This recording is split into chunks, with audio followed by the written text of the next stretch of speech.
Bismillahirrahmanirrahim. Assalamualaikum warahmatullahi wabarakatuh. Ma'asyiral hadirin wa khususan para jamaah Masjid Darul Rahman, Ustadz Bambang, para pengurus DKM, wa khususan juga yang terhormat Al-Mukarram Kiai Haji Mat Said yang masih moga-moga masih umur panjang yang 10-20 tahun lagi sehingga bisa mengalahkan Ustadz Reza. Pagi ini rasanya kalau kita bicara tentang tausiah, bicara tentang ceramah, bicara tentang itu kan terlalu muluk-muluk. Karena saya meyakini Bapak Ibu yang hadir ini pagi-pagi itu butuh obat untuk tenang. Obat yang tenang itu urutan pertama kalau di dunia itu biasanya ya duit. Dan yang kedua adalah yang suami tidak diomelin istri, yang istri tidak dicemberutin oleh suami. Kira-kira seperti itu. Bismillahirrahmanirrahim. Alhamdulillahirabbil alamin. Wassalatu wassalamu ala Rasulillah Muhammad wa ala alihi washabbihi ajmain. Rabbi shrah li sadri wa yassir li amri wahlul 'uqdatam min lisani yafqahu qawli. Mengingat zaman akhir, surat Luqman di ayat yang terakhir, Bismillahirrahmanirrahim. Innallaha inda ilmu sa'ah. Ini adalah surat yang menarik untuk dikaji lebih lanjut, tapi tadi kan saya sudah ngomong gak usah berat-berat yang bicaranya, gitu, yang ringan-ringan saja. Gitu. Ini adalah ilmu zaman akhir, menerangkan ilmu zaman akhir. Diterangkan pula dalam hadis talabul ilmi faridatun ala kulli muslimin wa muslimatin. Ya.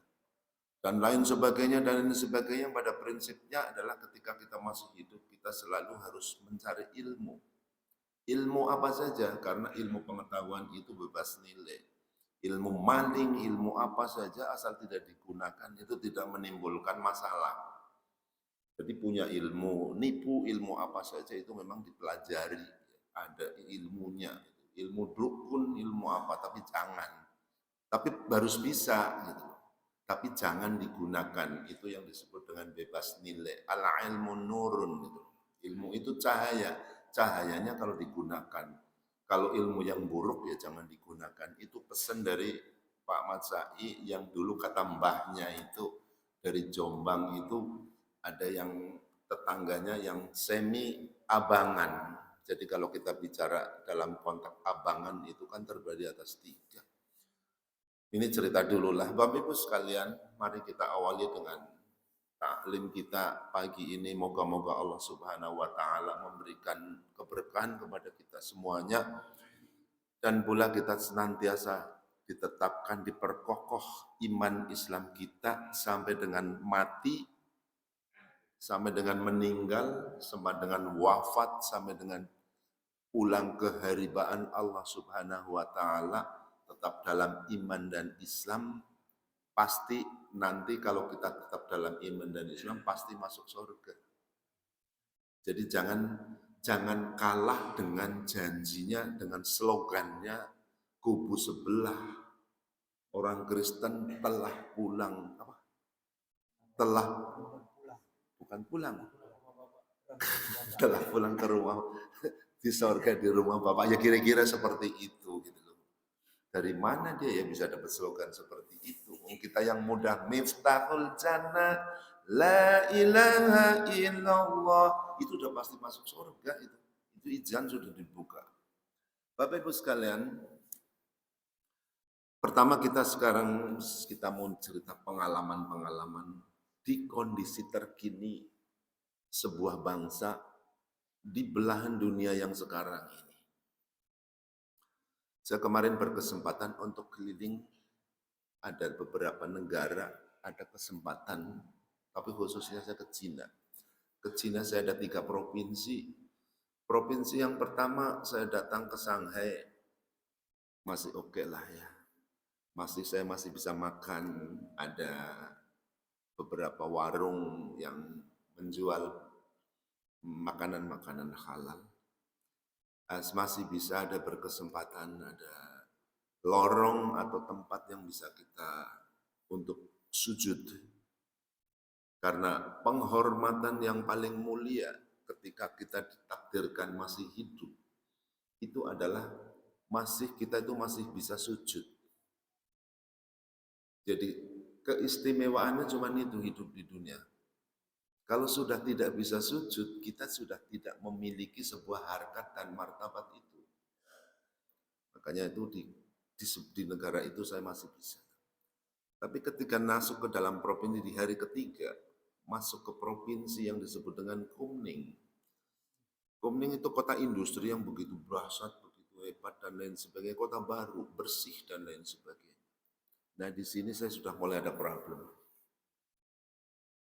Jadi kalau Pak Matsai dulu menyampaikan, oh wudhu harus tertib, oke ya aturannya.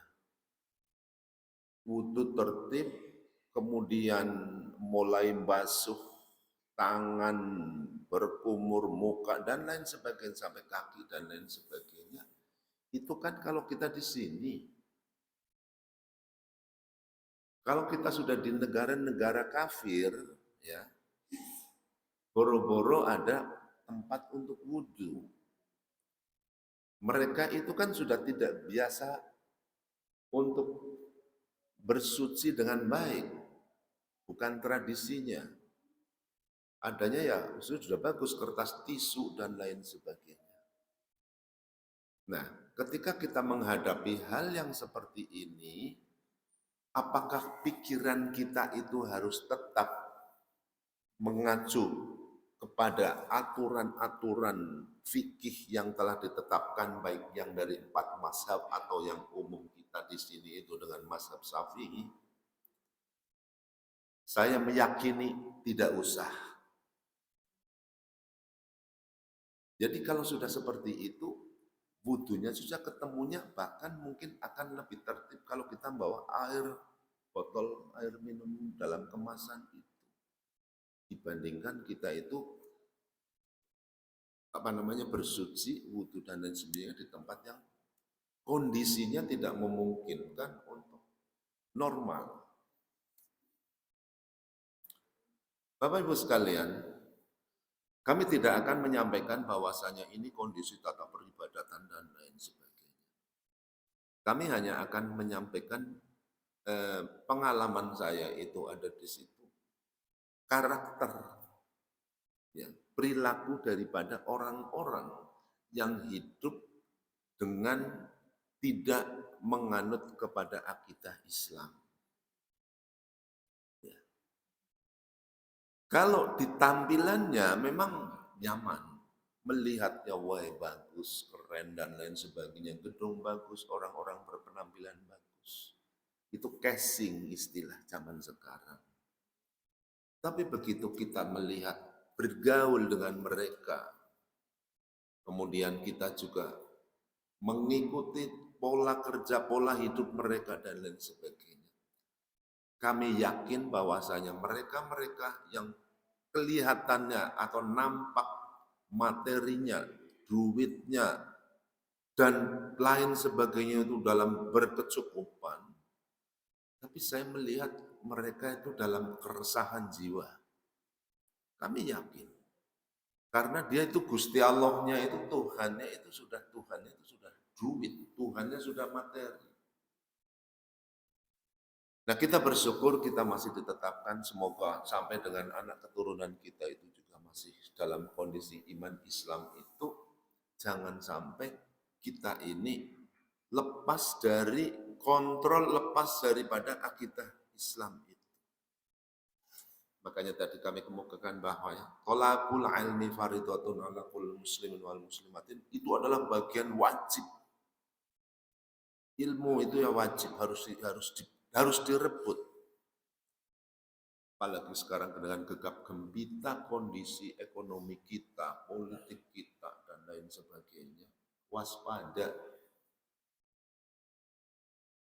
Kita tinggal berapa persen?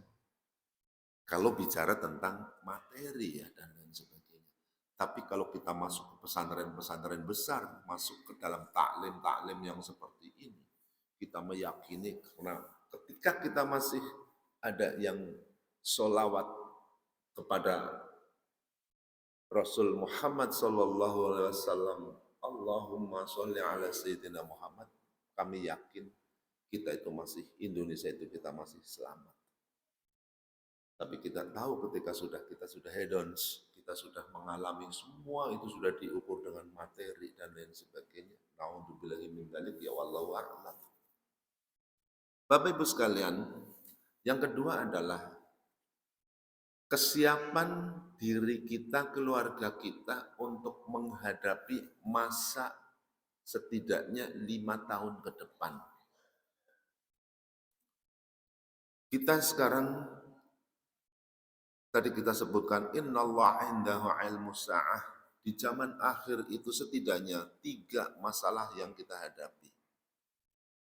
Pertama adalah akhlak yang sudah sangat menurun di tataran kenegaraan dulu. Pemimpin kita sudah tidak ada yang rukun, saling lapor, tiap hari disajikan oleh ini korupsi, ini melakukan penyimpangan dan lain sebagainya. Apakah begitu memimpin negara? Apakah begitu keadaan masyarakat yang sesungguhnya? Untung di masjid sini tidak rebutan, yang kepengen jadi imam ini, yang jadi imam ini, kepengen jadi DKM ini, dan sebagainya. Alhamdulillah itu tidak terjadi seperti itu. Tapi nantinya juga akan terjadi. Bila itu akan terjadi, bila cucunya Pak Haji Mat Said itu juga tidak disekolahkan di sekolah agama, ya, anaknya Pak Bambang dan lain sebagainya, itu akan masuk dari luar yang tidak seakidah dengan kita. Itu sudah bagus kalau tidak seakidah.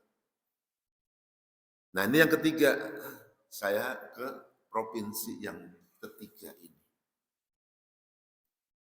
Karena sudah hampir 3 Jumat saya tidak Jumatan di Cina. Saya baru pulang 4 hari yang lalu ini.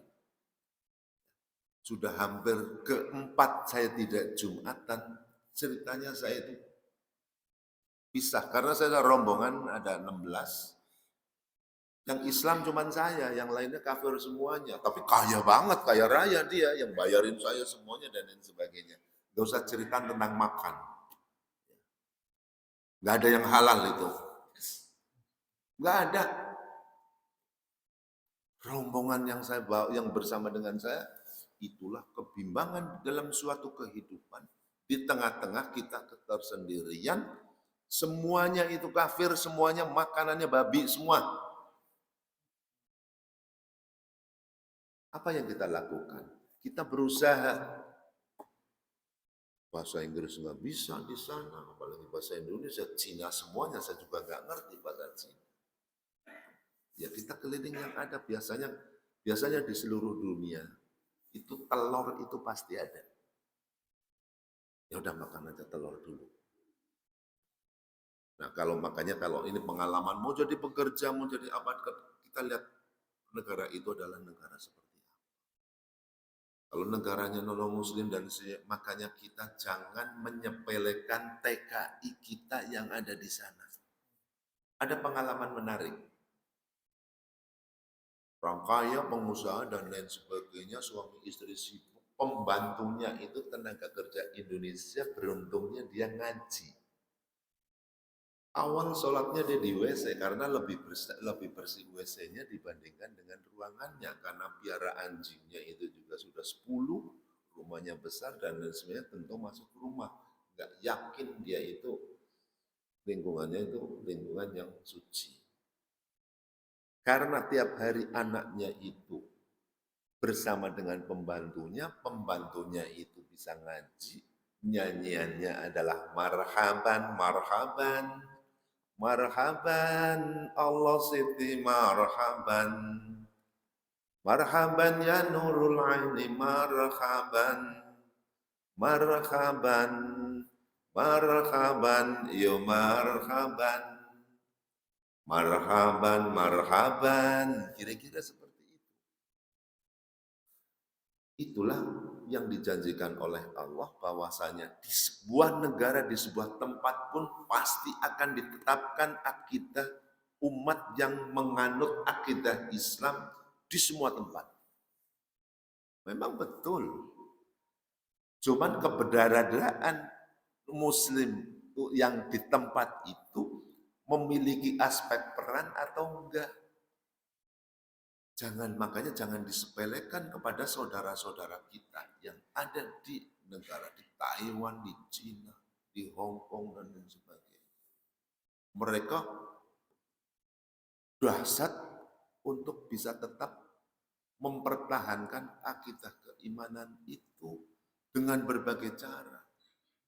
Nah, kalau kita sekarang yang ada di sini, di lingkungan RW 06, masjidnya sudah dibangun dan lain sebagainya. Tapi ini masih bagus. Jamaah subuhnya masih bagus dan keren-keren. Kalau di tempat saya sana dan sebagainya, karena saya bikin moderat, ada yang sholatnya pakai celana jin dan lain sebagainya, dan lain sebagainya. Tapi biarin, kita masih ada yang sholat aja, kita sudah syukur. Nah, kalau di sini insya Allah, makanya ini yang ada di pagi ini yang kita hadiri ini, kita saksikan, karena memang itu ada itu hadis sahih. Sholat, siapa laki-laki yang sholat subuh berangkat ke masjid, tetangga kiri kanan temannya menyaksikan, itu tanda dia adalah umat muslim yang yakin nanti akan masuk surga.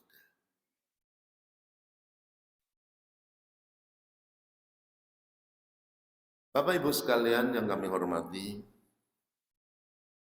yang ketiganya adalah kita wajib memiliki ilmu tadi.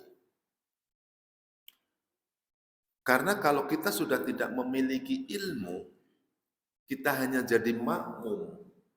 Beruntung imam kita adalah masih imam yang memiliki akidah yang sama. Nah, kalau akidahnya yang sudah sama, yang tidak sama, pasti kita ada kegamangan. Jadi pertama adalah wajib ilmu, ya. Kemudian gandengannya adalah ketika zaman akhir tidak akan terjadi, hari kiamat tidak akan terjadi ketika masih ada orang beriman. Jadi kita jangan khawatir Dajjal turun dan lain sebagainya. Nanti itu kalau kita itu sudah nggak ada negara. Ya. Kalau kita masih ada yang kumpul gini, nggak ada. Ya, Ya'juj Ma'juj turun, nggak ada itu.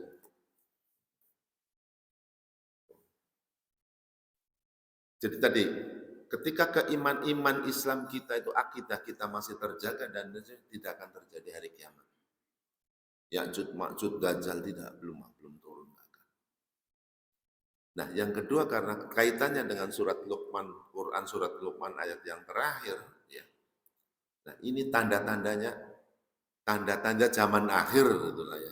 Pertama adalah pemimpin yang sudah tidak rukun, saling lapor, saling hujat menghujat dan lain sebagainya. Nah, yang kedua adalah yang ketiga adalah di akhir zaman ini adalah rebutlah ilmu pengetahuan, ya, yang bermakna bagi orang banyak. Tapi tetap dasarnya adalah akidah tadi kan. Ketauhidan kita harus kuat dulu. Ketika yakin bahwasanya la ilaha illallah Muhammadur Rasulullah, kita tidak ada di dalam ketetapan hati kita. Ya. Kita tetapkan, kita maju kepada pencarian ilmu pengetahuan yang praktis, ilmu pengetahuan yang bermakna. Makanya sekarang ada digalakan ilmu politik boleh, harus kita rebut. Ilmu berpolitik itu wajib. Kalau enggak ya kita sudah dijajah. Kadang ada di grup sosmed dan lain sebagainya. Grup kita hanya grup yang untuk penghambaan saja dengan teman-teman, untuk gembira, jangan masukin politik. Orang yang seperti itu semi kafir biasanya. Nah, makanya ilmu pengetahuan itu harus dituntut. Sekolahkan anak cucu kita di sekolah yang beragama Islam. Jangan sampai nangis nanti ketika sudah dewasa. Percayalah ya, saya sudah mengalami buah saya dan lain sebagainya. Termasuk diri saya, beruntung saya masuk di lingkungan di rumah sini yang masih kedengaran suara adzan. Kalau enggak mungkin la haula wala quwata saya jadi Yahudi. Ini serius. Ini yang paling serius sekali adalah sekolahkan anak cucu kita yang ngerti tentang akidah Islam, yang ngerti nanti tentang fikih, baru yang ketiganya itu akhlakul karimah. Itu pasti akan jadi penggede dan itu pasti jadi orang kaya yang akan hidup 10-15 tahun ke depan. Itu yakin. Karena di dalam zaman akhir itu akan tersaring. Bukan orang yang pintar teknologi, bikin gedung pencakar langit dan lain sebagainya. Tetapi Allah sedang menyaring. Mana yang memiliki akhlak yang baik, itulah yang akan jadi orang yang akan memimpin peradaban ini. Disinyalir Indonesia inilah yang akan menjadi pionir pemimpin bangsa-bangsa yang beradab di dunia ini. Untuk bisa tercapai itu, ya disekolahkan. Kalau tidak disekolahkan ya gimana? Berdoa itu. Berdoa juga ada syaratnya. Berdoa juga harus memiliki keimanan. Kalau tidak pintar ya berdoa yang ngawur. Itu yang ketiga. Terus yang keempat adalah di akhir zaman yang seperti ini, guru, kemudian ya orang-orang yang membimbing kehidupan yang nyata itu sedang mengalami kegambangan. Karena banyak sekali orang yang tidak berilmu hanya Google, hanya masuk media sosial, seolah-olah ngerti segala macam pengetahuan. Bahkan hanya belajar dari Google dan buku terjemahan sudah merasa ngerti secara keseluruhan lebih pinter daripada yang sekolah yang ngaji dari alif bata sajin haho sampai dengan yang sudah sampai al-hikam sudah baca setidak-tidaknya muin setidaknya bulu makrom, setidaknya ta'alim dan lain sebagainya. Ini sedang menghadapi yang disebut dengan ironi kehidupan intelektual yang didorong, didominasi oleh medsos yang begitu dahsyat. Nah itu ilmu Allah itu yang sedang dikeluarkan. Sekarang gampang, kita nggak bisa sholat, Google belajar sholat, mulai apa saja gerakannya, doanya, dan lain sebagainya. Bisa, nggak perlu guru. Ya. Tetapi karena itu tidak ada sanadnya, mesti ada gurunya. Ya. Itu pasti ada ketidaksempurnaan. Makanya semuanya harus pakai guru. Kalau kita yang hadir di sini kita sudah yakin pasti masuk surga lah. Pasti. Soal masuknya itu di kelas ekonomi, kelas menengah atau kelas VIP itu pasti lah. Kita umat Rasulullah kok. Jadi nggak usah khawatir itu. Dan kunci rahasia untuk masuk surga la ilaha illallah itu sudah diberikan. Jadi yakin itu, saya nggak ada yang khawatir, apalagi sudah pernah sujud. Buminya juga tiap nanti Masjid Darul Rahman tanahnya juga akan kalau nanti saksinya siapa yang telah sujud di sini? Oh saya ya Allah itu. Jadi malaikat mungkar nangkir nggak mau nanya, kalau diem aja dan lain sebagainya juga boleh itu. Nanti ada Pak Mat saya kalau itu dulu saksinya Pak Mat saya itu kalau saya sholat di Masjid Darul Rahman itu aja. Kan paling lama ya Pak Mat saya kan ada di sini. Sujud di sini itu kan berarti dari tahun 86 itu sudah sujud di sini duluan. Jadi bisa menjadi saksi besok di Masar ya. Berat itu. 80 ya 86 lah. Dan ini yang terakhir, nggak usah lama-lama. Terakhir.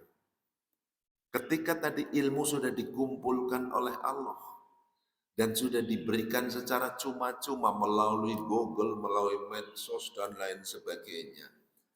Nanti ada sebuah masa.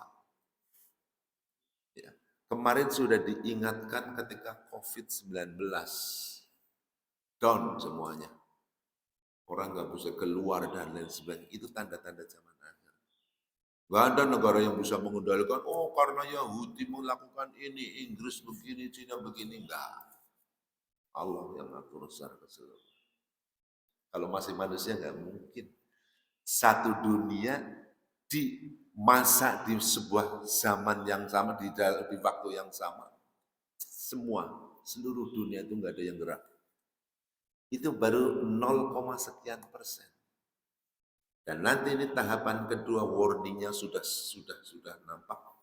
Ini hasil saya dari jalan-jalan itu kepada orang-orang pintar itu.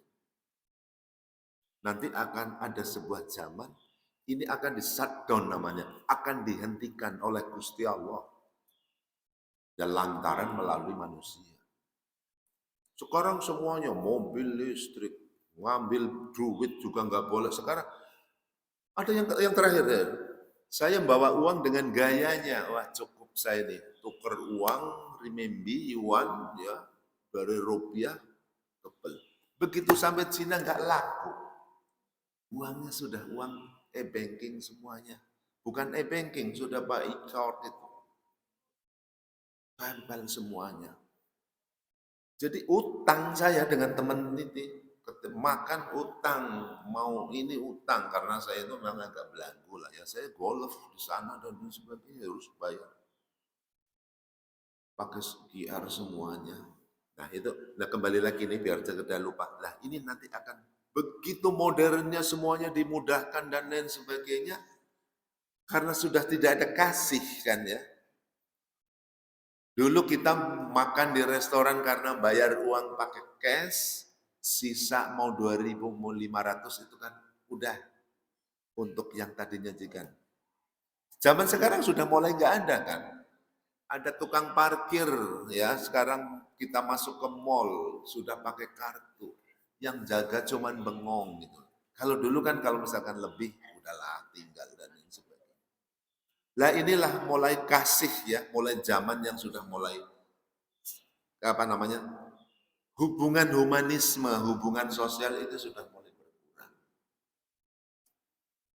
Makanya ketika orang sudah ketidakpeduliannya sudah nggak ada, kemudian yang muda merasa pinter, ya memang pinter, yang muda-muda memang pinter harus kita akui. Ya.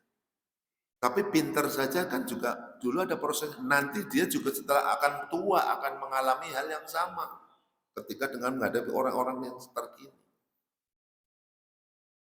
Nah kembali lagi adalah sekarang semua zaman baik komputer dan lain sebagainya.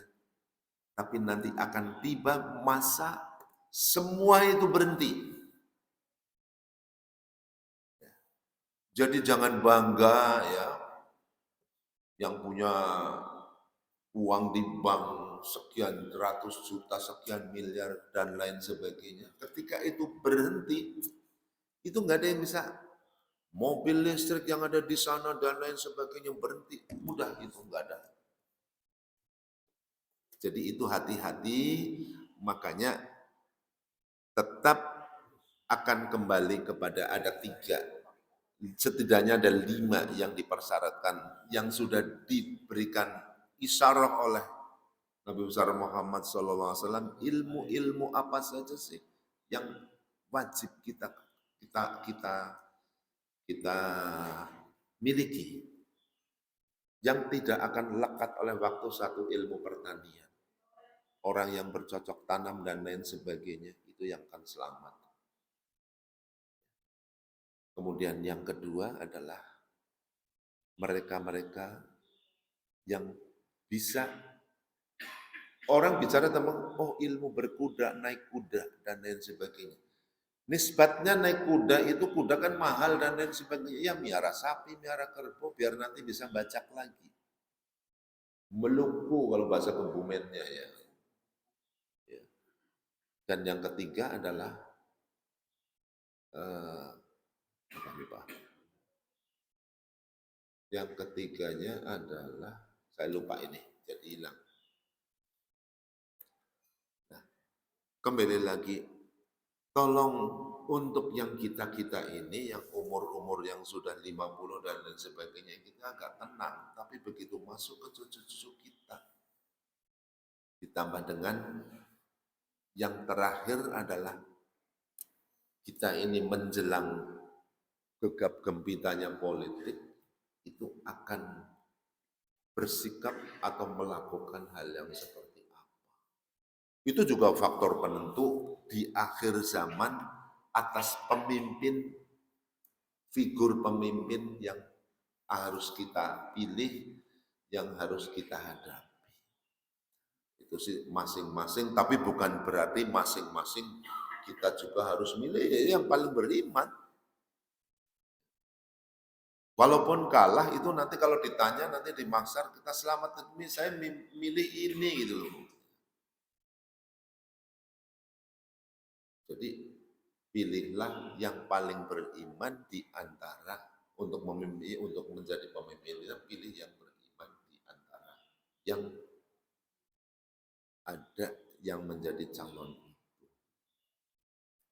Bapak Ibu sekalian, cukup aja, saya nggak akan cerita yang lain-lain. Sekali lagi, sekolahkan anak cucu kita di sekolah yang berbasis Islam, berbasis agama, agar kita nanti kalau mati setidaknya itu masih bisa kayak Reza, mendoakan, mengirimkan Al-Fatihah ketika kita sudah meninggal.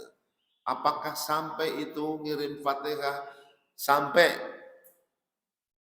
Karena orang meninggal itu, yang meninggal adalah jasadnya, ruhnya itu kan masih tetap.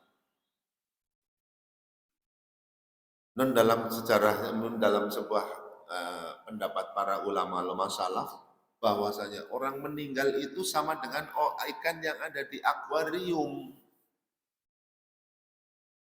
Melihat semua perilaku anak-anaknya, perilaku saudara-saudaranya, tapi tidak bisa komunikasi. Tetapi kalau dikasih pelet itu kan masih bisa makan. Nah, itu mengibaratkan secara naluriahnya, secara lahiriahnya, kira-kira seperti itu. Makanya berbahagialah kepada anak-anaknya yang masih bisa baca Fatihah, baca Quran, baca ilmu-ilmu yang memang mahabbah kepada junjungan kita Nabi besar Muhammad Sallallahu Alaihi Wasallam. Saya tidak akan bicara yang lain-lain, ini hanya sebuah cerita karena tadi sudah janji tidak usah yang aneh-aneh. Nah, Mas Teddy yang dekat masjid, salam Bapak ya. Jadi anaknya disekolahkan karena di dekat masjid di sini, sana dimasukin ke setidaknya yang dekat aja si Darun Najah. Kalau yang Mas saya cucunya ya karena orang Jombang, yang ke Darul Ulum di sana, jangan sekolahnya TK Mekarsari, mau jadi apa kira-kira gitu. Ya Mas Santo, masukin itu kan Jombang, keluarganya paman saya kan santri-santri gitu loh. Oh sayang cucunya, masih kecil jauh dari orang tua. Inilah yang menjadi penyebab Islam itu dihina oleh orang.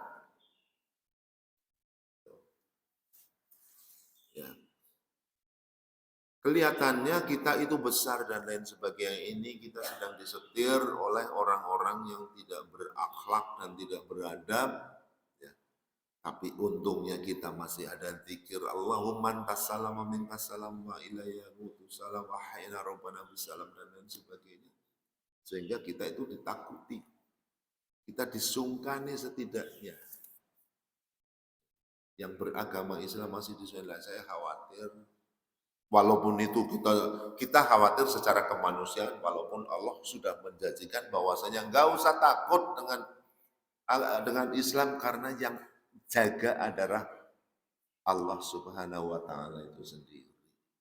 Makanya ketika kita sudah beragama Islam, ya tentunya kita ikut dijaga oleh Allah Subhanahu wa taala dan pula kita dijaga agar tetap masuk surga. Amin. Waalaikumsalam. Ini yang dapat saya sampaikan karena sudah 5:30, nggak usah lama-lama. Wa'afu minkum. Assalamualaikum warahmatullahi wabarakatuh. Nggak ada lah. Tanya jawab apa? Terima kasih mengucapkan kepada kita Bapak Kiai dan Sumuduri. Mudah-mudahan apa yang beliau sampaikan semua para jemaah Bapak Ibu sekalian ditanyakan atau sharing kami persilakan. Udah makan sarapan aja lah. Usah tanya jawab. Main. Oh ya.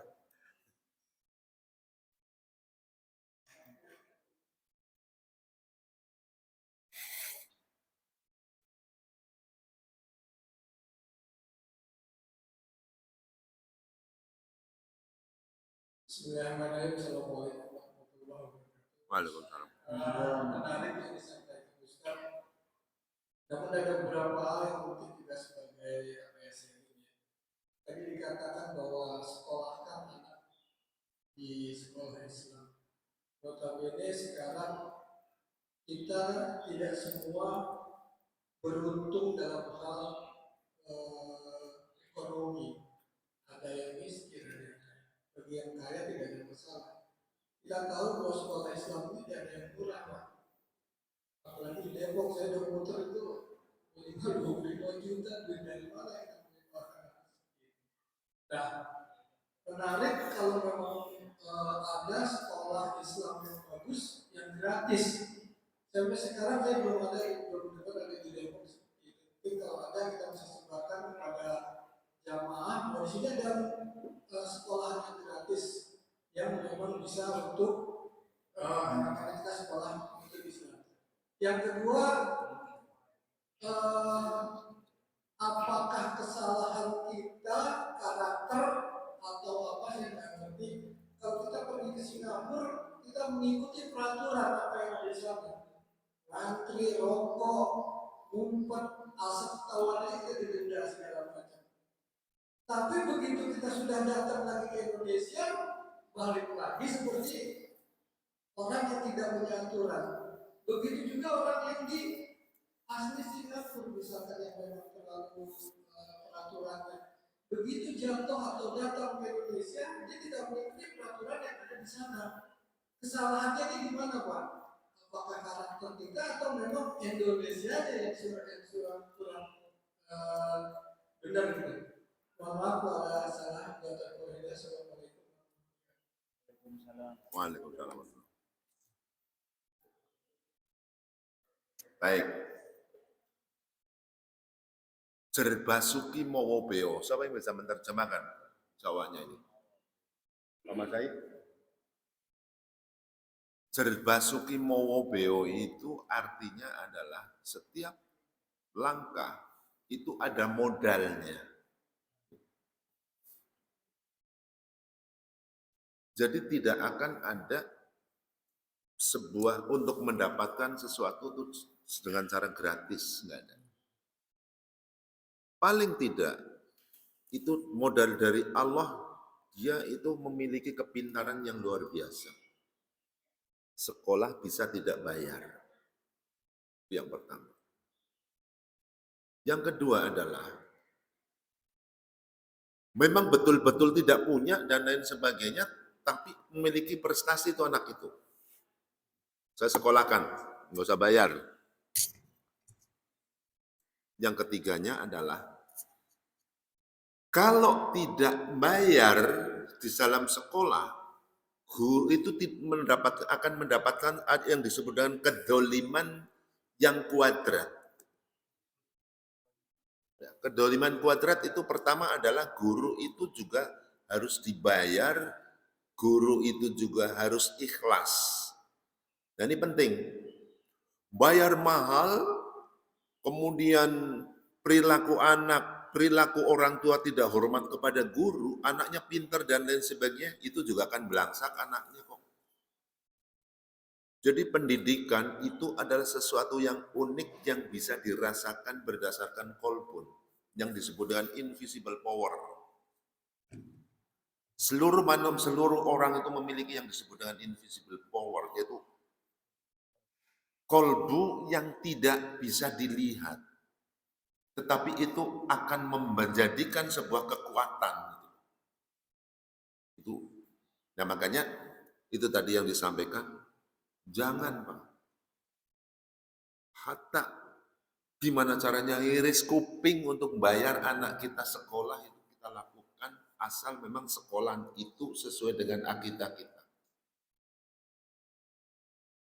Kemudian kekhawatiran lagi, iya nanti kalau sekolahnya agama dan lain sebagainya, nanti matematikanya nggak ada, ilmu teknik, ilmu ekonomi nggak ada, nggak usah khawatir. Kitab yang paling awal, Ta'alim Muta'alim, itu terbagi atas 5 unsur.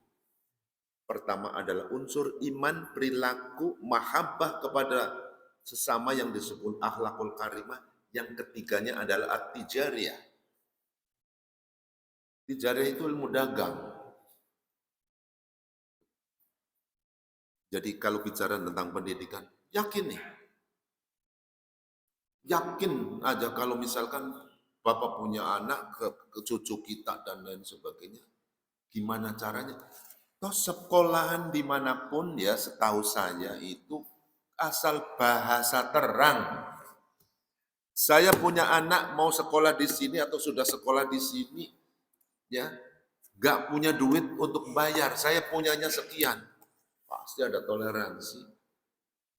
Asal jangan sekolah yang modern-modern ya, sekolah yang sudah menganut kepada paham Yahudisme, ya, materialisme.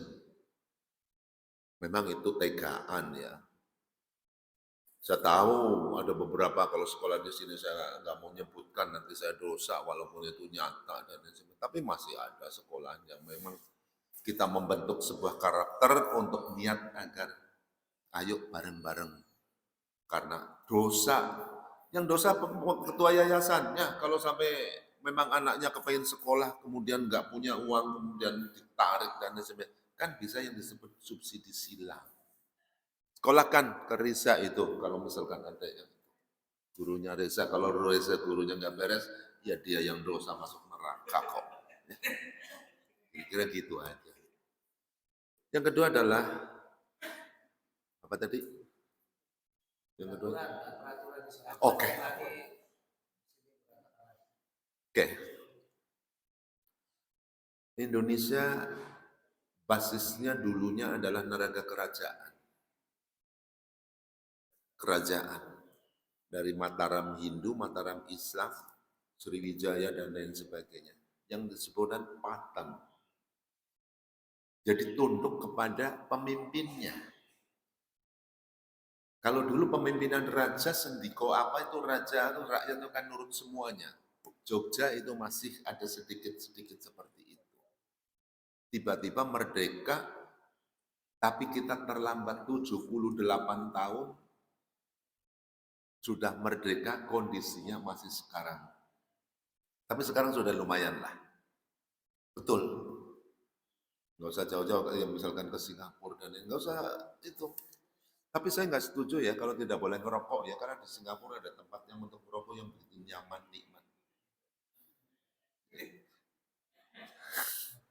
Jadi kalau bapak-bapak dan lain sebagainya tidak merokok, itu sebenarnya bapak itu sebenarnya melakukan sebuah kedaliman pribadi. Tapi ini di sini aja ya, jangan sampai, jangan di luar, jangan. Di sini saja ini, di sini saja. Saya menjustifikasi bagi yang merokok sejati, jadi saya sampaikan seperti itu.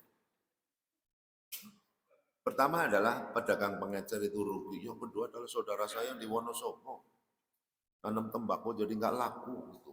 Karena jarum gudang garam bikin kebun sendiri. Makanya sebaiknya kalau ibu punya suami, punya cucu belajar merokok, ajari yang baik.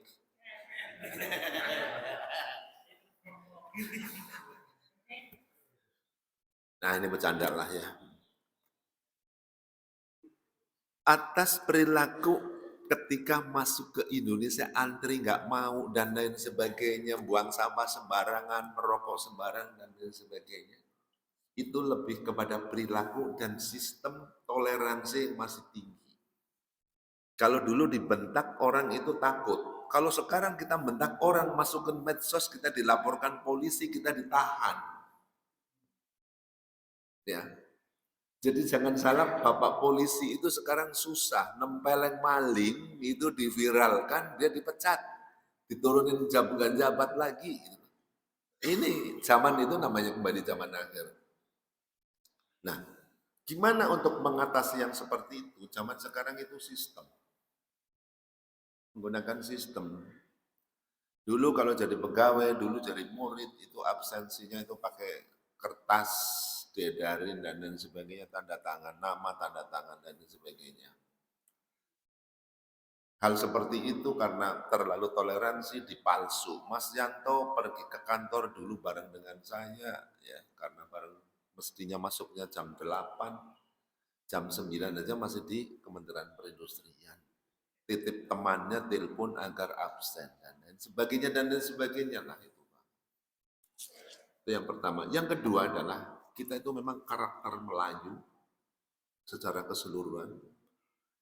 Untuk disiplin itu memang agak sulit. Tapi jangan rendah diri ya.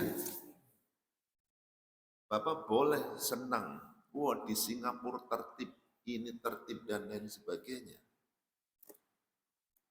Karena sudah melakukan tertib, antri ya contohnya ya, dan lain sebagainya.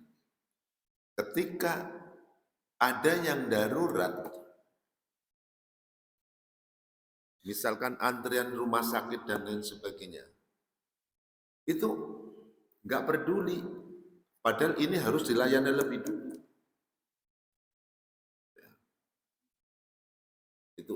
Itu nggak akan bisa. Kalau di Indonesia kan masih bisa nyalip. Bahkan kalau perlu bahasa terang aja lah, disuap kita bisa dapat duluan. Tetapi kan kita bisa menyelamatkan ini. Jadi sebuah sistem dimanapun mau kelihatan nampaknya tertib dan ini pasti ada kelemahan. Di Indonesia kita ketinggalan tiket pesawat, itu kita bisa beli lagi dengan cara di loket dan lain sebagainya. Kalau di Singapura begitu sudah ketinggalan ya sudah ketinggalan. Ya. Jadi sistem yang dibangun bisa juga memudahkan di hal-hal tertentu, tetapi pendekatan yang disebut dengan pendekatan psikologis itu juga penting. Pendekatan sosiologis juga penting. Toleran dan lain sebagainya itu juga penting. Jadi bukan berarti kalau yang antrinya bagus dan lain sebagainya itu juga bagus. Nah tentu. Contoh lagi, ketika disiplin negara, disiplin pribadi dan lain sebagainya itu nampaknya jelek, ya.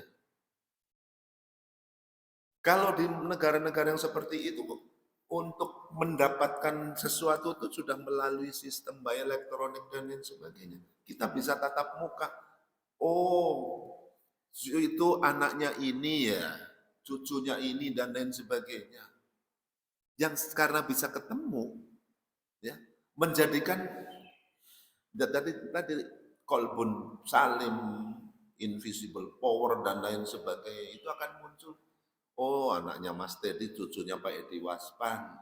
ketemunya sama Moyo, ketemunya sama anak saya, dan oh ya sudah, kita kerja bareng aja. Di negara-negara yang seperti itu tidak akan terjadi. Itu yang disebut dengan post-egoism. Tinggal pilih. Humanisme, pendekatan kekeluargaan, ya, spirit demokratik, spirit association, atau mau menggunakan sistem non katanya pendekatan profesionalisme. Tinggal pilih. Nah, kita ini campur aduk. Saya bikin aturan ketat sekali, tapi saya ditelepon oleh Pak Mat Said. Putuku iku mau ke situ, mau ini dan sebagainya. Ya wes, aku kalah. Kira-kira kayak gitulah. Nah, tinggal pilih. Ya, saya milih alternatif yang kedua, toleran dan lain sebagainya, karena harkat, derajat, martabat menjadi orang atau apa dan lain sebagainya tidak hanya dibatasi oleh alat ukur sistem itu, tetapi ada Allah yang mengatur seluruh kehidupan, derajat dan harkat martabat orang itu. Makanya jangan selalu menyepelekan nampaknya di kelas teman kita, wah atau itu apa sih bahasanya itu. Ya kayak gitu loh. Makanya kalau dulu kita muda, kita itu sudah diajarin, nanti kalau kamu sekolah di sana temannya begini, ya. Suatu ketika saya tuh ini terakhir pengalaman. Saya ada sekolah pendek 6 bulan di Yordan. Nama saya Muhdori. Ada orang Nigeria namanya, orang Somalia namanya Muhdoria. Dijadikan satu. Ada satu kamar itu 3 orang. Kamarnya besar. Saya dikira saya itu perempuan. Masuklah di situ, saya masuk kelompok perempuan. Ya. Tapi bukan jangan perempuannya kayak Buris Rowo, hitam dan lain sebagainya. Hitam jelek banget lah dan lain sebagainya. Bayangkan lah orang Afrika yang kayak gitulah ya. Benar, tapi kadang saya diwasiati bahwasanya ketemu dengan zaman kita harus baik. Kita ikuti aja. Kita ikuti karena terus, tapi tadi dipisah ketika kita ketahuan saya itu bukan perempuan. Karena Muhdori itu kan namanya kan artinya masa kini dan yang akan datang. Jadi saya tidak punya masa lalu. Jadi dengan saya itu nggak usah khawatir, saya itu nggak ada dendam. Saya clear gitu loh. Jadi karena saya adanya masa kini, jadi kalau udah masa lalu pasti baiklah, maaflah semuanya itu kira-kira. Nah, dalam perjalanan itu benar. Ini yang dari negara Somalia, Niger, Chad, dan lain sebagainya, itu negara-negara yang memang miskin ya waktu itu. Tapi sekarang jangan ditanya Nigeria itu. Kalau alat ukurnya, kalau umroh itu, belanjanya dia emasnya segini-gini. Nah, dalam perjalanannya itu, betul. Ini enggak ada 60 orang dari 79 negara ya. Ini selalu tersisih, saya temenin dan lain sebagainya. Karena baik dan lain sebagainya, ya saya ke embassy, dia bajunya kita gabung dengan khas Indonesia, kita kasih sedikit lah dan lain sebagainya. Betul dalam perjalanan 25-30 tahun kemudian, dialah yang jadi Menteri Perdagangan yang dulu disepelekan oleh teman. Begitu dia jadi Menteri Perdagangan, saya diundang di sana. Saya kan kelasnya kayak Menteri Perdagangan Indonesia. Nah itu saya mengibaratkan kira-kira. Satu, ketika kita punya anak, cucu kita, ada tetangga kita, teman kita, saudara kita dari jauh, yang dari Kebumen, itu orang Kebumen kan kalau dari kampung kan jelek banget kan? Ya, udah jelek dan lain sebagainya, dekil, nggak punya tata krama, ya macam-macam lah pokoknya itu. Itu terima aja dengan baik lah ya. Apalagi Bang Aceh ini saudaranya dari Wonosari, Gunung Kidul dan lain sebagainya, mandinya di pinggir laut. Nah, itu nanti justru kadang-kadang dialah yang nanti mau jadi pemimpin negara. Kita nggak menafikan kan? Kira-kira seperti itu. Sekian, makasih. Assalamualaikum warahmatullahi wabarakatuh. Terima kasih. Ya. Iya, waktu sudah kurang Kita akhiri kajian kita dengan harapan